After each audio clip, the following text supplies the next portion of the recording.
আজকের এই রাত খুবই গুরুত্বপূর্ণ একটি রাত। মুক্তি পাওয়ার রাত, নাজাতের রাত, বরকতের রাত। এমনিতেই শাবান মাস আল্লাহ তাআলার কাছে অনেক গুরুত্বপূর্ণ একটি মাস। এই শাবান মাসে নবী করিম সাল্লাল্লাহু আলাইহি ওয়াসাল্লাম অন্যান্য মাসের চেয়ে অধিক ইবাদত বন্দেগী করতেন। আবার নবীজি এই শাবান মাসের মধ্যবর্তী একটি রজনী, 15 তারিখের যে রজনী, এই রজনীটাকেও গুরুত্বপূর্ণ বলেছেন। এজন্য লাইলাতুন নিসফি মিন শাবান 15 তারিখের রজনী, আরবি যেহেতু সন্ধ্যা থেকে শুরু হয়ে যায়, আরবি এখন আজকে সন্ধ্যা থেকে 15 তারিখ শুরু হয়ে গেছে। মাগরিবের আজানের আগ পর্যন্ত ছিল 14 তারিখ। মাগরিবের আজান হয়ে গেছে কয় তারিখ? 15 তারিখ। বাংলা ইংরেজি পরিবর্তন হবে রাত 12টায়। আরবিতে রাত আগে আসে, দিন পরে আসে। তা আজকের এই রাতটা আল্লাহ তাআলার কাছে অনেক গুরুত্বপূর্ণ রাত। মানুষের একটি বোনাস রাত, যে এই রাতে মানুষ আল্লাহ তাআলার কাছ থেকে বিশেষ কিছু চেয়ে নেবে। আল্লাহ তাআলা মানুষকে দেওয়ার জন্য সন্ধ্যা থেকে প্রথম আসমানে বসে অপেক্ষা করেন যে আমার বান্দারা তোমাদের কি দরকার আমার কাছে চাও। বলেন সুবহানাল্লাহ। যেহেতু এটি গুরুত্বপূর্ণ রাত, মুক্তির রাত, নাজাতের রাত, এই রাতে কে মানুষ দুনিয়াবি কাজে সময় ব্যয় করতে পারে না। এজন্য এই রাতটা ইবাদত বন্দেগীতে কাটানোই বর্তমানের কাজ। আল্লাহ তাআলার কাছে বান্দা এই রাতে যা চাইবে, আন্তরিকভাবে যদি চায়, আল্লাহ তাআলা বান্দাকে এগুলো দেয়া দেন। এজন্য মা বোনেরা, আপনারা প্রয়োজনীয় কাজ সেরে এই রাতে ফরজ নামাজের পাশাপাশি নফল যে ইবাদত বন্দেগী আছে, এই নফল ইবাদত বন্দেগী গুলো করতে থাকুন। সারা রাত যতক্ষণ আপনার সামর্থ্যের কুলায় আপনি ইবাদত বন্দেগী করেন। আলো আপনি তো অনেক বানাইছেন, ব্যবসা বাণিজ্য তো আমাদের অনেক হয়েছে, কিন্তু একটা সময় এমন রাখা দরকার যে সময়টাতে আমি নফল থেকে আল্লাহ তাআলার কাছ থেকে আমি আমার কাঙ্ক্ষিত জিনিসটা চেয়ে নেব। ফরজ ইবাদত তো করতেই হবে, নফল ইবাদত বন্দেগী গুলো ঘরে করাই উত্তম। নফল নামাজ, নফল ইবাদত বন্দেগী, যেমন আজকের শবে বরাতের ইবাদত, এগুলো ঘরে করা উত্তম, যার ঘরে। কিন্তু আমাদের অনেকের ঘরে সেই পরিবেশ না থাকার কারণে আমরা আবহমান কাল থেকে নিয়ে আজ পর্যন্ত এই বিশেষ রজনীটুকু মসজিদে এসে পালন করে থাকি, যার মতো করে ইবাদত বন্দেগী করে রাতটা কাটায় দিই, ঠিক কিনা? বাকি নিজ নিজ ঘরকে সব সময় নামাজের মাধ্যমে চিন্তা রাখতে হবে। এই রাতে বিশেষ কোন ইবাদত, নির্দিষ্ট কোন নিয়ম, নির্দিষ্ট কোন পদ্ধতি নাই যে এই পদ্ধতিতে করতে হবে, এরকম কোন নিয়ম নাই। আপনি আপনার সাধ্য মতো এই রাতে নফল ইবাদত করবেন, নফল নামাজ পড়বেন 2 রাকাত করে, আপনি যতটুকু পারেন। কতক্ষণ বসে কোরআন তেলাওয়াত করলেন, কতক্ষণ বসে জিকির আজকার করলেন, সুবহানাল্লাহ, আলহামদুলিল্লাহ, লা ইলাহা ইল্লাল্লাহ, আল্লাহু আকবার। আপনি যতক্ষণ ইচ্ছা আপনি এই জিকির গুলো করলেন। তারপর কতক্ষণ নবীজির শানে দুরূদ পাঠ করলেন। বড় দুরূদ মুখস্থ থাকলে বড় দুরূদ গুলো পড়লেন।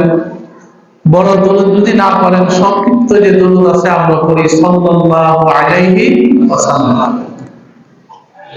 এই ছোট্ট দুরূদটারে আমরা একটা সুর দিয়া বড় করি আর সাল্লাল্লাহু আলাইহি, এটারে একটা সুর দিয়া কি করি, সাল্লাল্লাহু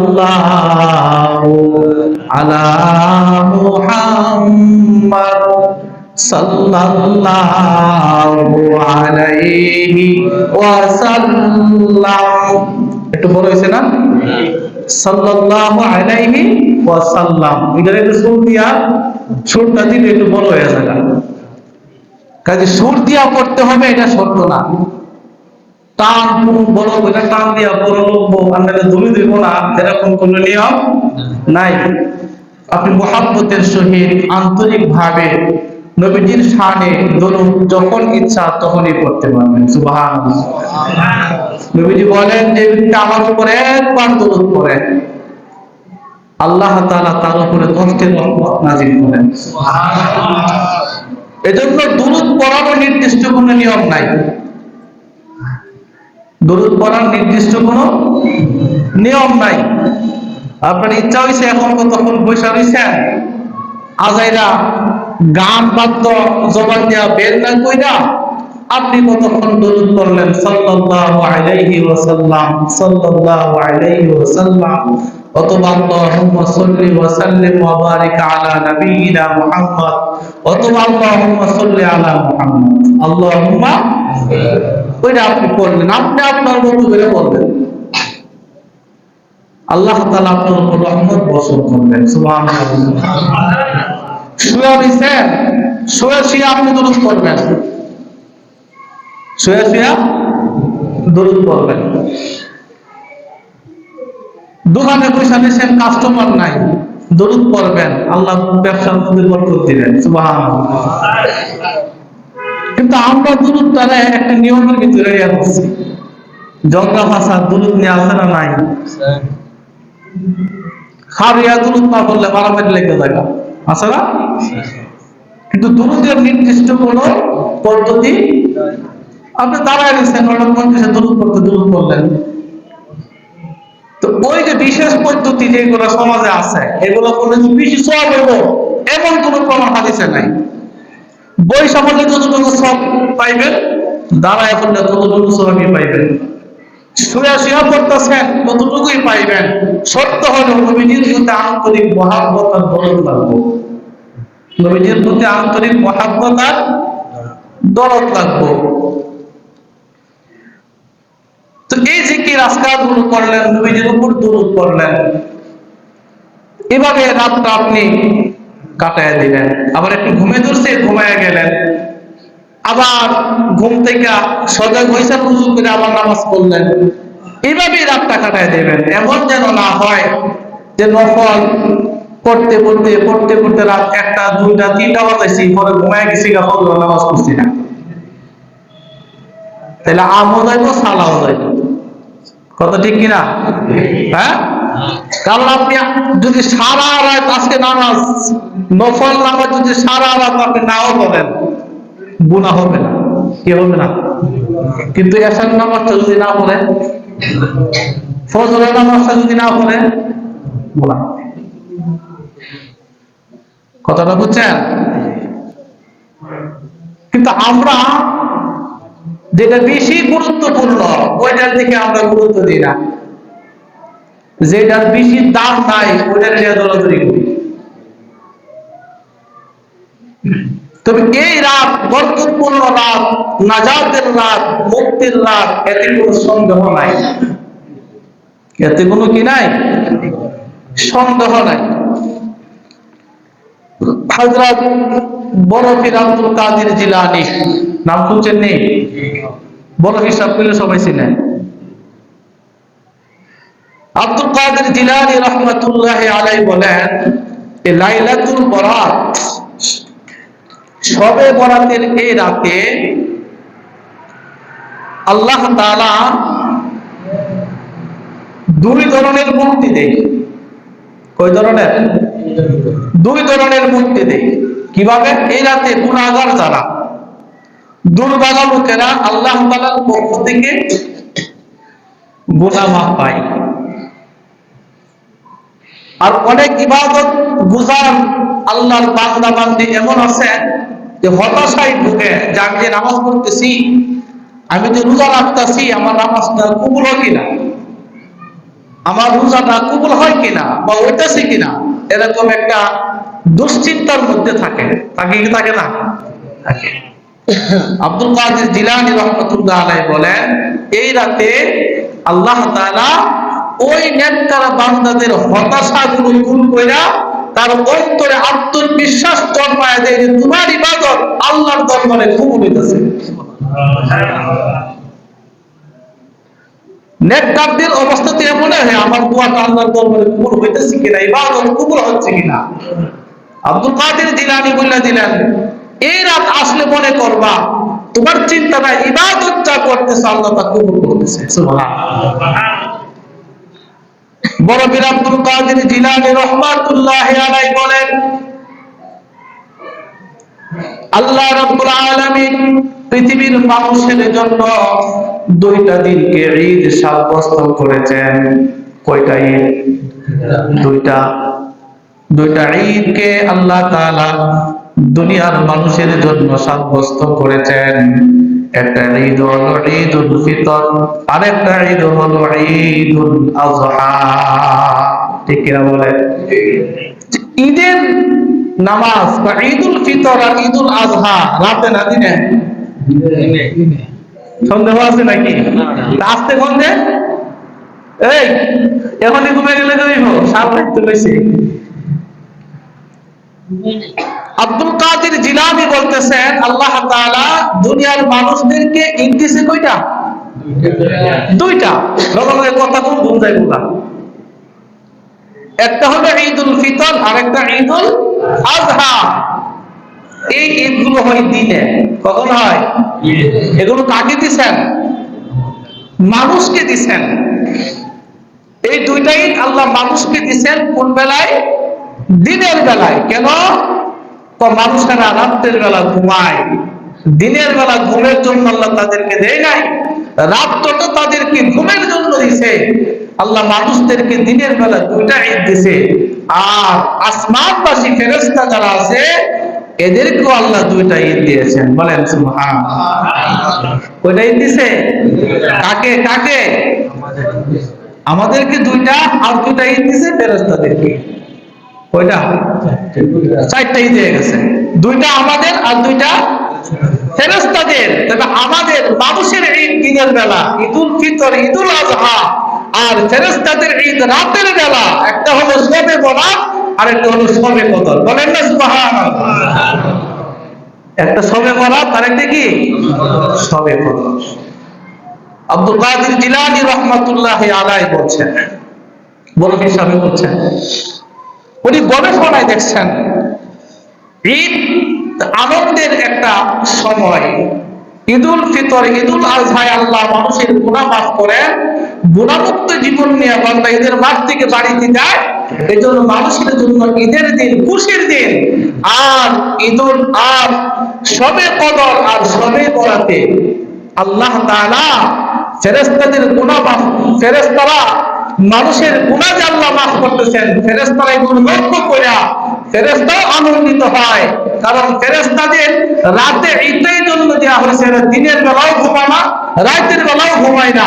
এই জন্য তাদেরকে একটা সময় ঈদ দিনই হয়েছে। সুবহানাল্লাহ। লাইলাতুল নিসফি মিন শাবান, শাবান মাসের মধ্যবর্তী যে রাত, এই রাতটা আল্লাহ তাআলার কাছে গুরুত্বপূর্ণ রাত।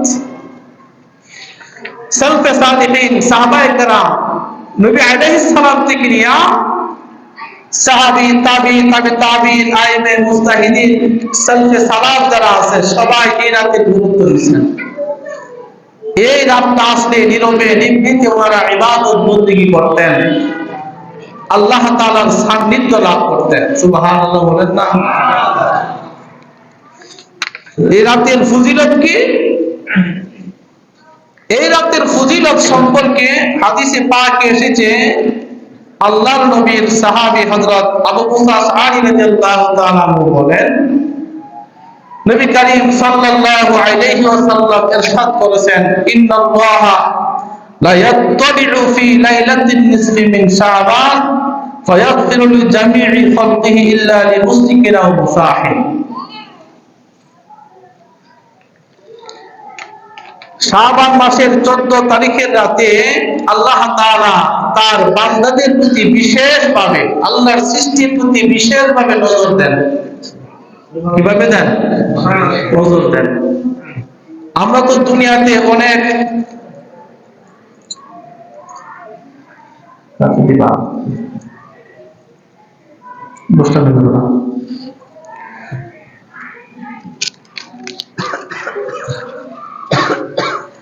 আমরা তো দুনিয়াতে অনেকের নজর পাওয়ার জন্য অনেক চেষ্টা করি কিনা? একটু নেক নজর পাওয়ার জন্য, নেতাদের নেক নজর পাওয়ার জন্য অনেক উপরকম নেওয়া যায়।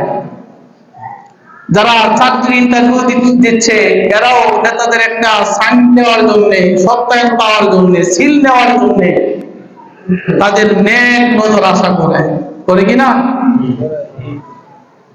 বস আমাদের দিকে একটু তাকায়েন, এটা তো বিশেষ নজর। বিশেষ নজর মানে ইন্টারভিউটা দিয়েছি, একটু খেয়াল রাখেন আমার চাকরিটা যেন হয়ে যায়। আল্লাহ রাব্বুল আলামিন সবে বরাত যখন আসেন, এই রাতে আল্লাহ তাআলা তার বান্দাদের প্রতি বিশেষভাবে নজর দেন।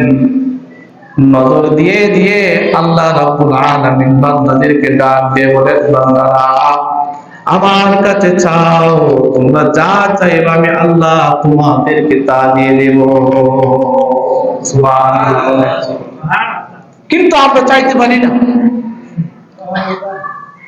আল্লাহর নবীর সাহাবী হযরত আলী ইবনে আবি তালিব রাদিয়াল্লাহু তাআলা আনহু বলেন, ইযা কানাত লাইলাতুন নিসফি মিন শাবান ফাকুমু লাইলাহা ওয়া সুমু নাহারাহা।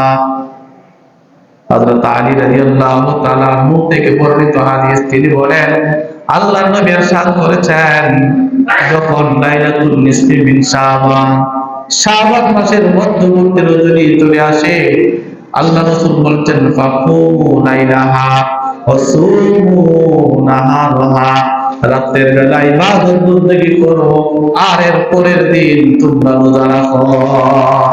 সুবহানাল্লাহ। রাতের বেলা ইবাদত বন্দেগী কেন করতে হবে? আল্লাহ রাসূল সাল্লাল্লাহু আলাইহি ওয়াসাল্লাম ঘোষণা করে জানায় দিয়েছেন, ফাইন্নাল্লাহা ইয়ানজিলু ফিহা লিগুরুবিস শামসি ইলা সামাইদ দুনিয়া। কারণ হইল যখন শাবানের মধ্যবর্তী রাত চলে আসে, আল্লাহ তাআলা আসমানের প্রথম আসমানের মধ্যে চলে আসেন। সুবহানাল্লাহ। খুব কাছাকাছি চলে আসেন। আয়েশা বলেন, ফায়াকুলু আলা মিন মুস্তাগফিরিন, আলা মিন মুস্তাগফিরিন, আলা মিন মুস্তাগফিরিন লি ফাগফির লাহু, আলা মুস্তাগফিরিন ফারযুকাহু, আলা মুবতালান ফাওয়াফিয়াহু, আলা কাযা হাত্তা ইয়াতলু আল ফাজর। আল্লাহ তাআলা বান্দাদেরকে ডাক দিয়ে বলেন, বান্দা তোমাদের মধ্যে এমন কেউ আছো নি গুনাহে জর্জরিত হয়ে গেছো, গুনাহ করতে করতে নিজের উপর আস্থা হারায় ফেলছো, আমি আল্লাহ তাআলার কাছে মাফ চাও, আমি আল্লাহ তোমাদেরকে মাফ করে দেব। সুবহানাল্লাহ। বলেন না আমাদের গুনাহ আছে না নাই? কম না বেশি? দিনে রাতে বেশি সময় আমরা গুনাহ করি, নেকের কাম খুব কম করি, ঠিক কিনা বলেন? আমাদের জীবনটা শুধু গুনার মধ্যে চলে, নেকের আমল খুব কম হয়। এজন্য এই রাতগুলোকে বৃথা চলে যেতে দেওয়া যাবে না।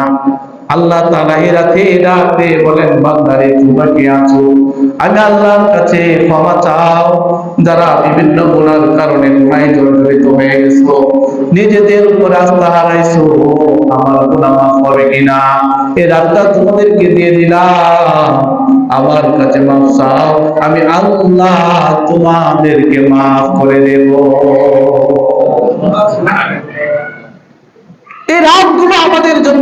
হিসাবে আসে, অফার দেয়। কি দেয়? অফার। যারা মোবাইল চালায়, মোবাইলের মিনিট যদি অল্প টাকা বেশি পায়, দেখবেন তাড়াতাড়ি টাকা বলবো।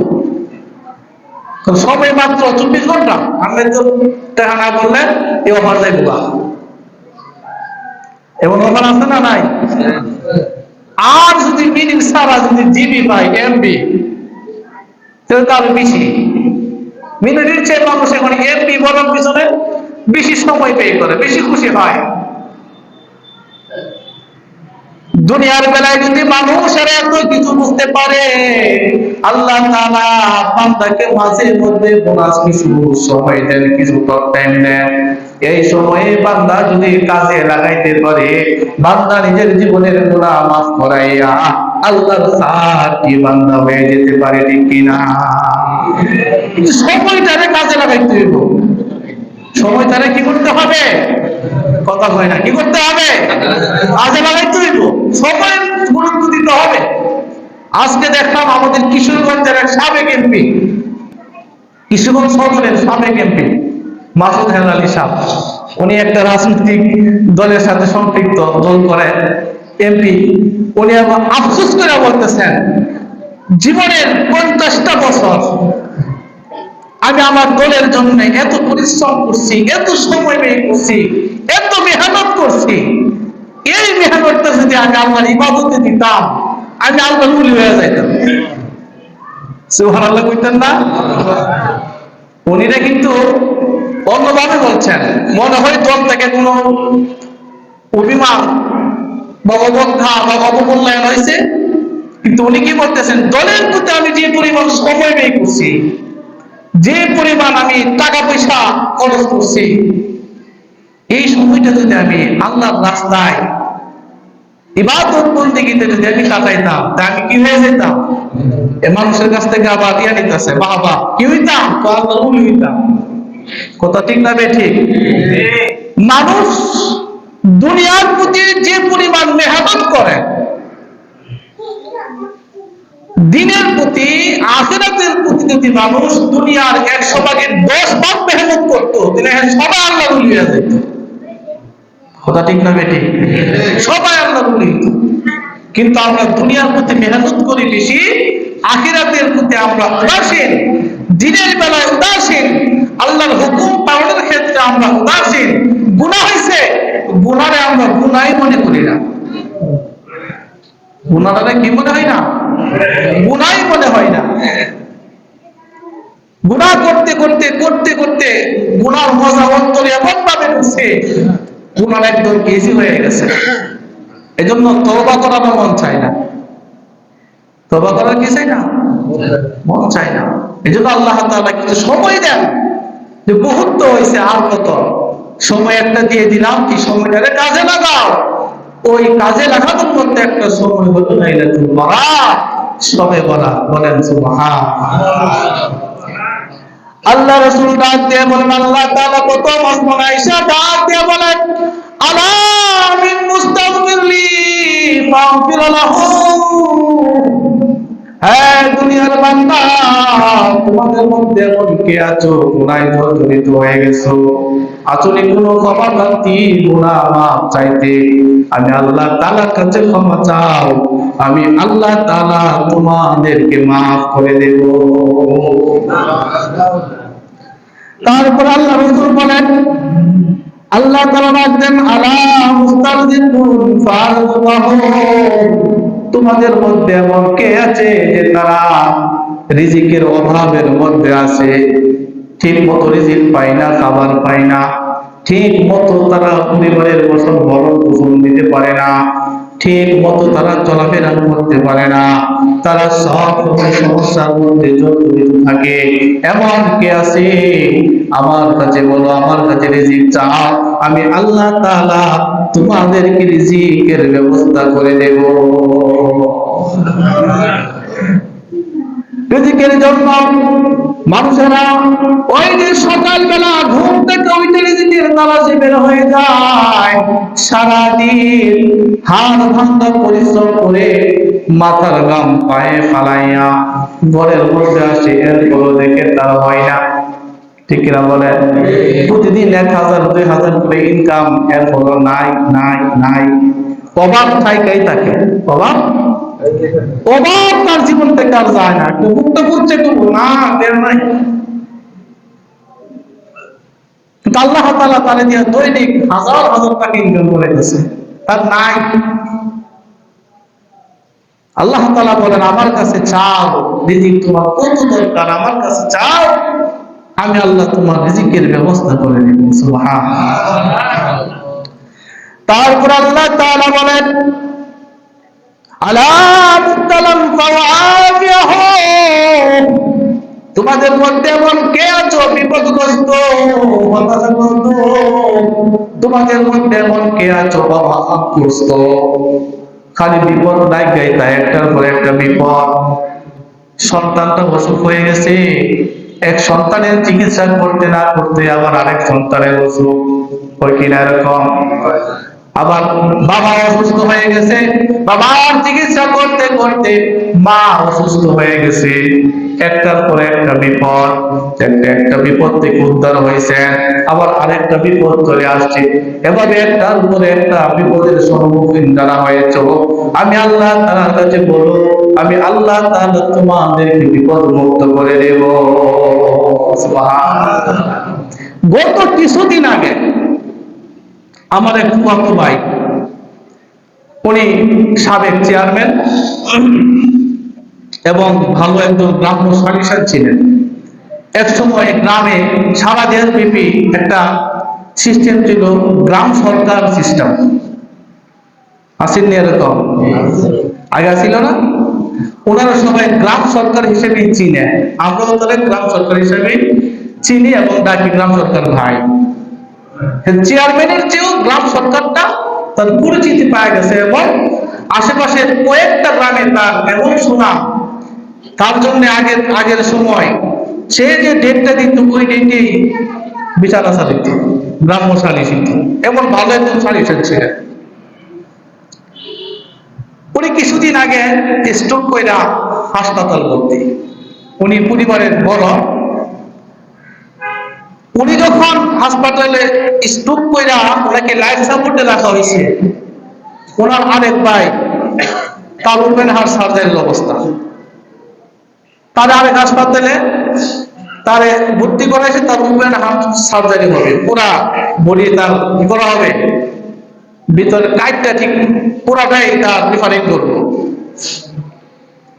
তো দুই ভাইয়ের দুই পরিবার হাসপাতালে, দুই ভাইয়ের দুই পরিবার হাসপাতালে, আবার ওনার বড় ছেলের বউ হাসপাতাল বাচ্চা বিপদ নেই।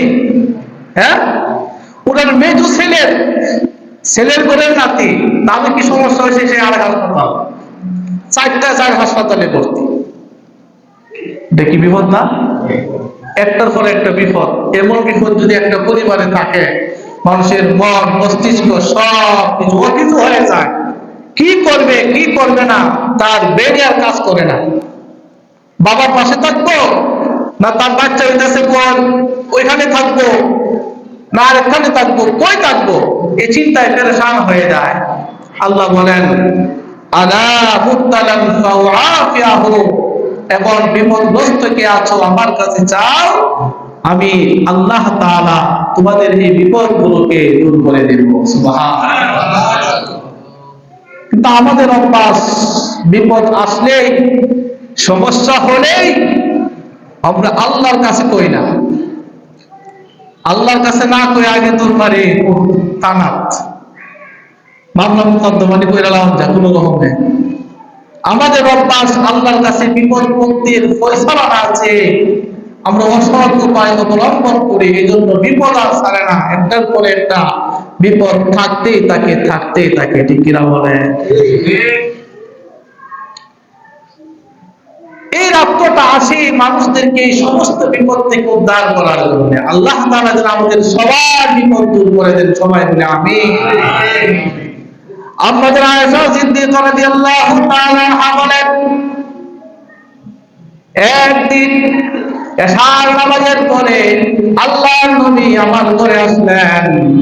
কারণ এই রাত্রটা আল্লাহর নবী আমার সাথে থাকবেন, স্থির করেছেন আমার পালা। যার কয়েকজন স্ত্রী তাকে পালা করে করে থাকতে হয়। আল্লাহর নবী এই দিন আমাদের আয়েশা সিদ্দিকা রাদিয়াল্লাহু তাআলা আনহার করে থাকবেন। এশার নামাজের পরে নবীজি আমাদের আয়েশা সিদ্দিকা রাদিয়াল্লাহু আনহার বলে গেলেন। আমাদের আয়েশা বলেন, আমার ঘরে আয়েশা নবীজি তার শরীর থেকে জামা মুবারকটা খুলবেন, খুলে রাখবেন, এমন অবস্থায় আমার শরীরের জামাটা লাগায় গেছে, আবার পাঞ্জাবিটা শরীরে লাগায় দিচ্ছে। আমাদের আয়েশা বলেন, আশ্চর্য হয়ে গেলাম, কি ব্যাপার? হঠাৎ করে আল্লাহর নবী ঘর থেকে বের হয়ে গেলেন, কোথায় গেলেন কেউ জানে না। আমাদের আয়েশা সিদ্দিকা রাদিয়াল্লাহু তাআলা আনহা বলেন, আমি নবীজির পেছনে পেছনে যাইতে লাগলাম, কিন্তু নবীজিকে খুঁজে পাই না। কই গেল কই গেল? মনের মধ্যে খটকা, মনের মধ্যে সন্দেহ, আরেক স্ত্রী ঘরে গেছে কিনা। স্ত্রীর চারজন হইলে সন্দেহ দানা বাঁধবে, এক স্ত্রী মনে করবে আমার তো আরেকজনের কাছে গেছে।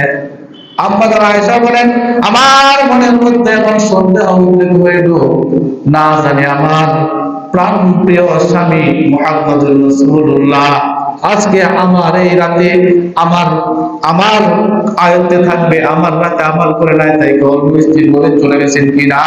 মতে মতে গোপনে গোপনে অন্য স্ত্রীদের পর তালাশ করে আসছে, কিন্তু কোথাও নাই, কোথাও নাই। মনে তার সন্দেহ, কোনো ভালো নাই। এরা কোনো থাকলো তো মনটা বুঝে দিত তাক আছে, গেল কই গেল কই। এভাবে চিন্তা করতে করতে আর রাসূলুল্লাহকে তালাশ করতে লাগলেন। হঠাৎ করে তিনি দেখতে পেলেন, তালাশ করতে করতে তিনি এমন এক জায়গায় গেলেন, জান্নাতুল বাকি। মদিনার মুসলমানেরা ইন্তেকাল করলে তাদেরকে যেখানে দাফন করা হয়, ওই জায়গাটা হলো জান্নাতুল বাকি। আল্লাহর নবী জান্নাতুল বাকিতে গিয়া দাঁড়ায় দাঁড়ায় দুইটা হাত উপরের দিকে শুইলা জান্নাতুল বাকির যত মুর্তেগান আছে আল্লাহর নবী সমস্ত উম্মতের জন্য মাগফিরাতের দোয়া করতেছে। আমাদের আয়েশা সিদ্দিকা রাদিয়াল্লাহু তাআলা আনহা বলেন, আমার নবীকে দেখলাম জান্নাতুল বাকিতে উম্মতের জন্য দোয়া করে। আল্লাহর নবী আমার আসার খবর পাইয়া, টের পাইয়া তিনি আমাকে বললেন, ইয়া আয়েশা আকুনতি তাখাফিনা আয়াহিফাল্লাহু আলাইকা ওয়া রাসূলুহু। হে আয়েশা, তুমি কি ধারণা করেছো তোমার প্রতি আল্লাহ এবং তার রাসূল বিচার করবে? তোমার কি এমন কোন ধারণা আছে কিনা? আমাদের আয়েশা বলেন, হুজুর মিছা কথা কইতাম না, মনের মধ্যে এমন ধারণা ছিল যে আপনি মনে পূর্ণ করে গেছেন। সুবহানাল্লাহ বলেন। অহংকার করে বলুন না, এটা কিছু না, মিছা কথা কই না। আমাদের আয়েশা বলেন, না হুজুর মিছা কইতাম না, আমার মনে ধারণা আছে আমার মনে অন্য স্ত্রী করে গেছে। আমাদের আয়েশা সিদ্দিকা রাদিয়াল্লাহু আনহা বলেন, নবী সাল্লাল্লাহু আলাইহি ওয়াসাল্লাম এবার আমাকে লক্ষ্য করে বলেন, ইন্নাল্লাহ তাআলা ইয়ানজিলু লাইলাতান নিসফি মিন শাবানা ইলা সামাঈদ দুনিয়া ফায়াগফিরু লিআকসারা মিন আদাদিশ শা'রি ওয়া নাবি কলবিন। ও আয়েশা, আমি যে এই জান্নাতুল বাকিতে দাঁড়ায় দাঁড়ায় আমি যে দোয়া করতেছি, আয়েশা তুমি জানো না আজকে কোন রাত? আমাদের আয়েশা সিদ্দিকা রাদিয়াল্লাহু তাআলা আনহা নবীজি বললেন, আয়েশা এই রাতটা হলো এমন মহিমান্বিত রাত যে রাতে আল্লাহ তাআলা প্রথম আসমানে নাযিল হইয়া আল্লাহ তাআলা বান্দার গুনাহগুলোকে মাফ করে দেন। কি পরিমাণ! কবলে বনি কাল নামক পুত্র, এরা যে বকরিগুলো পালন করে, বকরির মধ্যে যত পশম আছে এই পশমের চেয়েও বেশি পরিমাণে গুনাহ আল্লাহ তাআলা বান্দা থেকে মাফ করে দেন। আর এই রাতটাই হলো শবে বরাতের রাত। বলেন না সুবহানাল্লাহ। এই রাত্রি সবে বলাতেন না। তো এই রাতটাকে আমরা হেলায় খেলায় কাটাই দিব? এই রাতটাও কি অনর্থক কাটাই দিব? দেখো এই রাত্রে কি সবটা কিল্লা কাটাবো, ক্যারাম বোর্ড কিল্লা? হা হা, এই সবটা আর ক্যারাম বোর্ড এখন মানুষের বুড়া বেড়া মানুষের নষ্ট করতেছে। জোয়ানরা এখন ক্যারাম বোর্ড কম খেলে, বুড়ারা এখন ক্যারাম বোর্ড বেশি খেলে। মিশা বললাম কথাটা? হাজি সাহেব মিশা কথা কইছি? প্রমাণ চাইলে মাঝে মধ্যে একটু এদিকে যায়। এগুলো ছাড়তে হবে। দেখেন এই রাতগুলোকে আমাদের কদর করতে হবে। এগুলো এমনি এমনি আসে না। যদি এই রাতটাকেও আমি অন্য রাতের মতো কাটায় দিই, তাহলে তো এই রাতের গুরুত্ব আমি দিলাম না। ঠিক কিনা বলে?